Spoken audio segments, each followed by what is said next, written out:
So ito na po at binigyan na agad ng aksyon ng ating Meralco yung ating kinumplain na meron pong illegal tapping dito at na-find out po nila may illegal connection nga. So may kasama rin po silang kapulisan.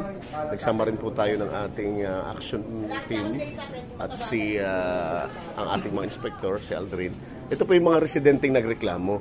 So ibibidyo ko lang po para makita nila na uma-action po kayo at hindi lang barangay po ang gumawa nito kundi fire prevention ngayon. Tumulong lang po kami at tumugon lang po kami sa inyong panawagan na ma-actionan. Opo, kasi fire prevention po ngayon Grabe po ang sunog ngayon. Oo, sige po. Sir, nire-record ko lang para makita ni Kapitan na pumunta kayo dito.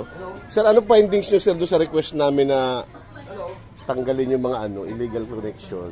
Alin po ang may illegal connection? Sa pag under investigation, sir, merong nga nakatap doon sa which is nakadikit pa siya sa yero. Yan po yung sinubmit naming Ang hasad po dyan is unang-una po, pwedeng may makuryente doon sa yero. Opo. At saka po ang pinaka-worst, pagsimulan ng sunog talaga. Nasunog na po ito nun, sir? Opo, ayun po sir. Opo. Di ba sir, ano po yan? Anti-pilferage law. Criminal case. Kasi po ang mangyari, papatawag namin yung may-ari, ibablatter namin sa barangay kasi baka ulitin na naman. Nasa inyo po yun. Ang dapat nga, makasuhan na rin yung mga ganyan kasi po nakaw yan Anti-pilferage law yan. So, ang nahihirapan, taong bayan, lalo pag may nasunog. Tama po.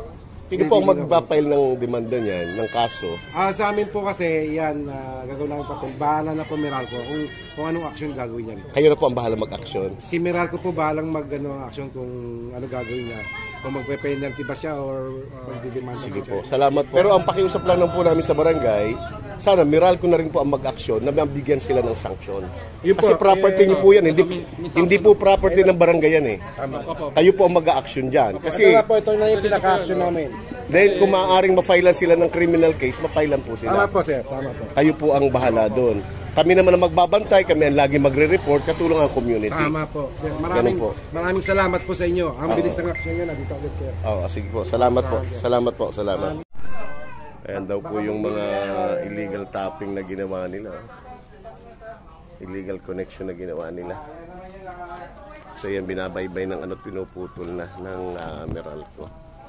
So ang tagal na panahon. Saka po ngayon, Fire Prevention Month, March. Nakasuksok lang po sa butas ng yero, yung yerong yan.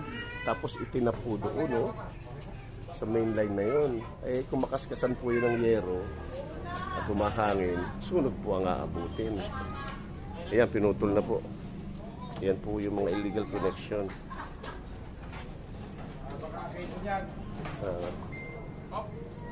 Ano mo na, table yan. Negative ata. Hindi. Connection din. Ayan, pinutol na po. Ayan, pinutol na po ng Meralco. Mali, konting hila lang Kaya sa hila. May tayo sa loob.